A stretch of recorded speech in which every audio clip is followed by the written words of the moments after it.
suis professeur d'histoire romaine à l'université Bordeaux-Montaigne et rattaché à l'UMR Ausenius. Je travaille sur l'histoire romaine. Je suis un spécialiste de la fiscalité. Je m'intéresse surtout en fait aux relations entre le pouvoir impérial et les communautés sujettes. Dans l'histoire de la conquête romaine, c'est bien connu que cette conquête a procédé par cercles concentriques. Ça a été d'abord la conquête du Latium, l'Italie et puis l'ensemble du bassin méditerranéen. Chaque communauté entretient avec Rome une relation particulière. Les tribus qui se sont ralliées à Rome ont été beaucoup mieux traitées que celles que Rome a dû réduire par la force.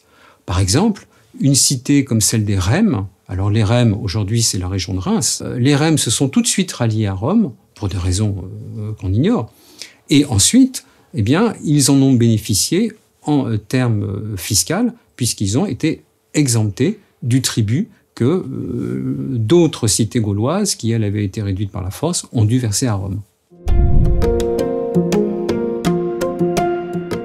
Je cite souvent cette phrase de Claudel qui disait « Ce qui est important dans le mariage, c'est pas l'amour, c'est le consentement ». Rome a su construire un système de domination qui reposait sur un consentement des communautés. La soumission à Rome entraînait un bénéfice immédiat qui était, bien sûr, le fait que Rome assurait la protection des communautés. C'est ce que les Romains appelaient la paix romaine.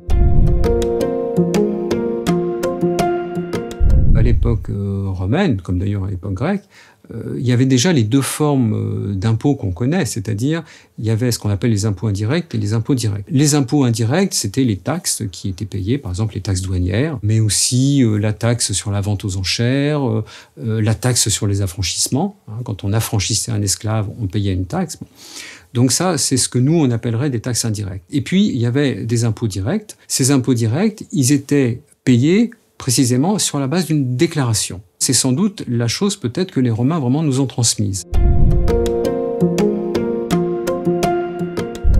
Tous les 5 ans, eh bien, les citoyens romains venaient déclarer le montant de leur fortune. Ensuite, c'est sur la base de cette déclaration qu'on les classait dans la société et qu'on déterminait s'ils étaient imposables et aussi s'ils étaient mobilisables. Pour les douanes, c'était la même chose, c'est-à-dire que ça reposait sur la déclaration.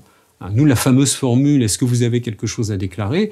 En fin de compte, c'est une formule qui est fondamentale dans la fiscalité romaine. Les États, en matière fiscale, ont toujours beaucoup d'imagination. Les Romains ont poussé l'imagination jusqu'à mettre en place une taxe sur les latrines. C'est l'empereur Vespasien. Et c'est pour cette raison que lorsqu'on a fait des pissotières à Paris, on a appelé ça des Vespasiennes. Et c'est aussi à l'origine de la formule, puisque alors qu'on faisait remarquer à l'empereur que c'était un peu indélicat peut-être enfin, de taxer l'usage des latrines, il aurait dit que bon, l'argent n'avait pas d'odeur.